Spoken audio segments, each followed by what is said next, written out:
Hello everybody, hi. I hope कि आप सब लोग अच्छे होंगे और आज के इस वीडियो में हम लोग पढ़ेंगे फ्यूचर कंटिन्यूअस टेंस के बारे में।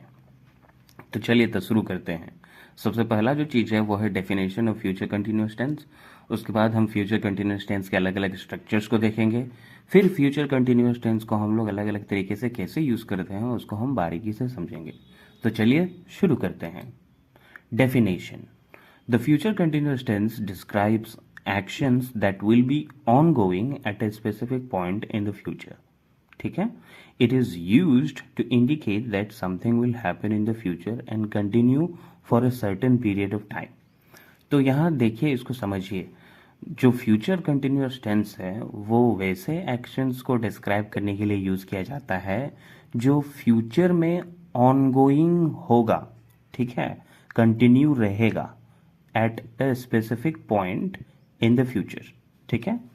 And it is also used to indicate that something will happen. कुछ होगा, भविष्य में कुछ होगा और वो सर्टेन पीरियड के लिए कंटिन्यू रहेगा। या सिचुएशंस को डिस्क्राइब करने के लिए हम लोग फ्यूचर कंटिन्यूअस टेंस का इस्तेमाल करते हैं। अब चलिए यहाँ समझते हैं different structures of future continuous tense को। तो जो सबसे पहला स्ट्रक्चर है वो है अफर्मेटिव सेंटेंसेस। अफर्मेटिव सेंटेंसेस का स्ट्रक्चर कैसे होता है? सबसे पहले हम सब्जेक्ट लगाएंगे, फिर विल बी, उसके बाद वर्ब आईएनजी, फिर ऑब्जेक्ट। यहाँ एग्जांपल्स दिए हुए हैं। I will be traveling to Paris this time next week. I will be traveling to Paris this time next week. She will be studying for her exam all night. They will be playing football tomorrow afternoon. We will be hosting a party at 7 p.m. on Saturday. He will be working on the project over the weekend. ठीक है? अब negative sentences के structure को समझते हैं। पहले हम लगाएंगे सब्जेक्ट, उसके बाद विल नॉट बी, फिर वर्ब आईएनजी, फिर ऑब्जेक्ट। यहाँ एग्जाम्पल्स दिए हुए हैं। She won't be attending the conference next week. They won't be playing soccer in the evening. I won't be studying for the test tomorrow morning. He won't be travelling to New York next month. We won't be using the meeting room at that time. ठीक है। अब अगला जो structure है वो है interrogative sentences का। Interrogative sentences में सबसे पहले हम विल लगाएंगे, उसके बाद सब्जेक्ट, फिर बी, उसके बाद वर्ब आईएनजी, फिर ऑब्जेक्ट। तो यहाँ कुछ एग्जांपल्स दिए हुए हैं। Will you be attending the conference next week? Will they be travelling to London this time tomorrow? Will she be working on the new project next month? Will he be cooking dinner when we arrive? Will we be waiting for the bus in the rain again? ठीक है। अब अगला जो structure है वो है structures of WH questions in future continuous tense. So WH word कौन कौन से हुए? Who, what, when, where, why and how. उसके बाद हम विल लगाएंगे, फिर सब्जेक्ट, फिर बी, वर्ब आईएनजी, उसके बाद ऑब्जेक्ट। यहाँ कुछ एग्जांपल्स दिए हुए हैं। What will you be doing tomorrow at 5 PM? Where will they be travelling next summer?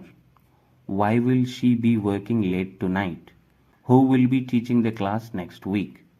When will we be meeting for the presentation? ठीक है। आइए हम लोग समझते हैं अब all different usages of future continuous tense. Future continuous tense को हम लोग अलग अलग तरीके से कैसे यूज करते हैं इसको हम लोग बारीकी से समझते हैं। तो जो सबसे पहला यूसेज है वो है an action in progress eight a specific time in the future. This is the most common use where the action will be ongoing at a certain time in the future.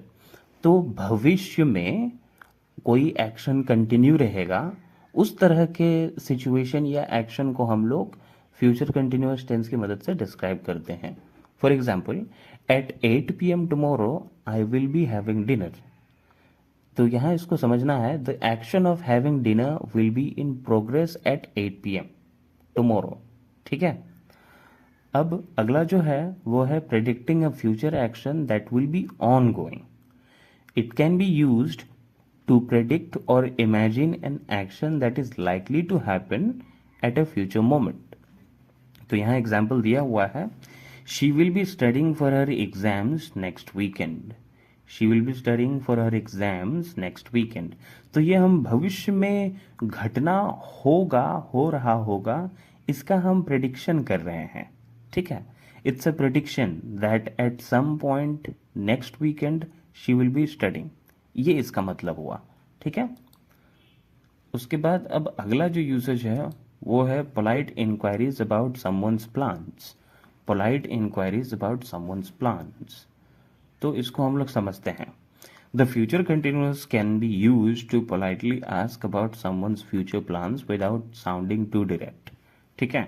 Polite inquiries, किसी का भविष्य में कोई plan है तो उसके लिए हम पोलाइट इंक्वायरीज करेंगे, तो हम फ्यूचर कंटिन्यूअस टेंस का इस्तेमाल करेंगे।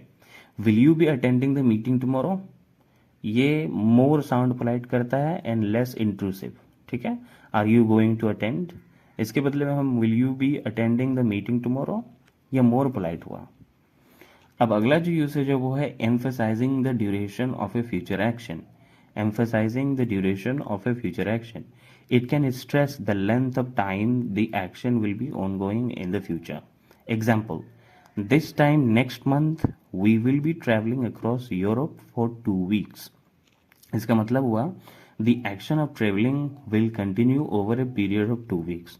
The action of traveling will continue over a period of 2 weeks. ठीक है। अब उसके बाद हम लोग अगला यूसेज समझेंगे, वो है background information in the future. Background information in the future, तो it can set the scene by providing background information for another action in the future.